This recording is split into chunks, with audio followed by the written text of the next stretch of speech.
Juízes capítulo 3.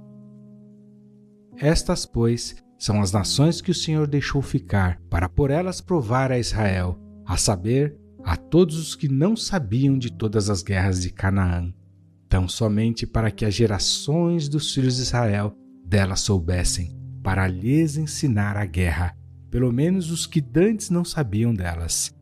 5 príncipes dos filisteus, e todos os cananeus, e sidônios, e heveus, que habitavam nas montanhas do Líbano, desde o monte de Baal-Hermon até a entrada de Ramate.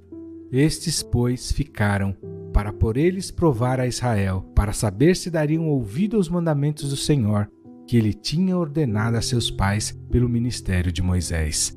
Habitando, pois, os filhos de Israel no meio dos cananeus, dos heteus e amorreus e perizeus e heveus e jebuseus, tomaram de suas filhas para si por mulheres e deram as suas filhas aos filhos deles e serviram aos seus deuses.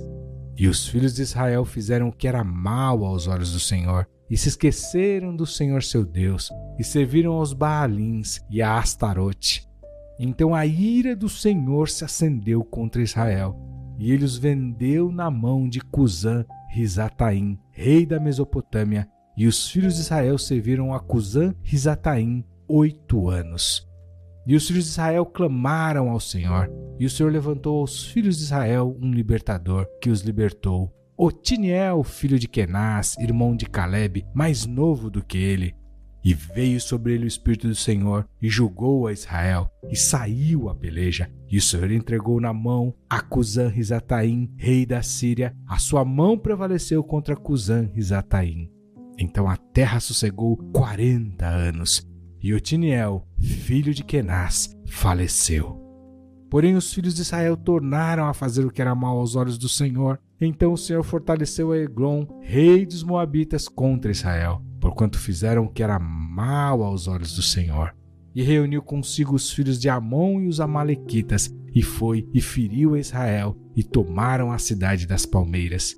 E os filhos de Israel serviram a Eglon, rei dos Moabitas, 18 anos. Então os filhos de Israel clamaram ao Senhor, e o Senhor lhes levantou um libertador, a Eude, filho de Gera, filho de Gemim, homem canhoto. E os filhos de Israel enviaram pela sua mão um presente a Eglon, rei dos Moabitas. E Eude fez para si uma espada de 2 fios, do comprimento de um côvado, e cingiu-a por debaixo das suas vestes e à sua coxa direita. E levou aquele presente a Eglon, rei dos Moabitas, e era Eglon homem muito gordo. E sucedeu que, acabando de entregar o presente, despediu a gente que o trouxera. Porém ele mesmo voltou das imagens de escultura que estavam ao pé de Gilgal e disse: Tenho uma palavra secreta para ti, ó rei. O qual disse: Cala-te. E todos os que lhe assistiam saíram de diante dele. E Eude entrou numa sala de verão que o rei tinha só para si, onde estava assentado, e disse: Tenho para dizer-te uma palavra de Deus. E levantou-se da cadeira.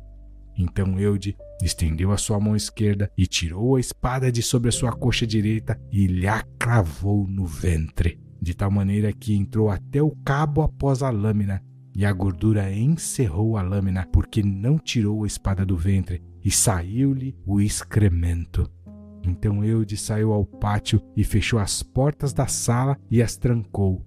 E saindo ele, vieram os servos do rei e viram, e eis que as portas da sala estavam fechadas, e disseram: Sem dúvida está cobrindo seus pés na recâmara da sala de verão.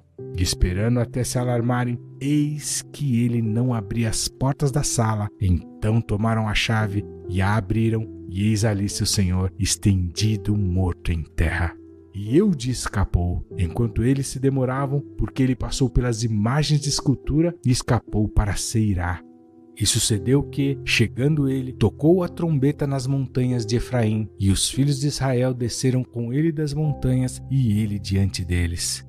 E disse-lhes: Segui-me, porque o Senhor vos tem entregue vossos inimigos, os moabitas, nas vossas mãos. E desceram após ele, e tomaram os vaus do Jordão contra Moabe, e a ninguém deixaram passar. E naquele tempo feriram dos moabitas uns 10.000 homens, todos corpulentos e todos homens valorosos, e não escapou nenhum.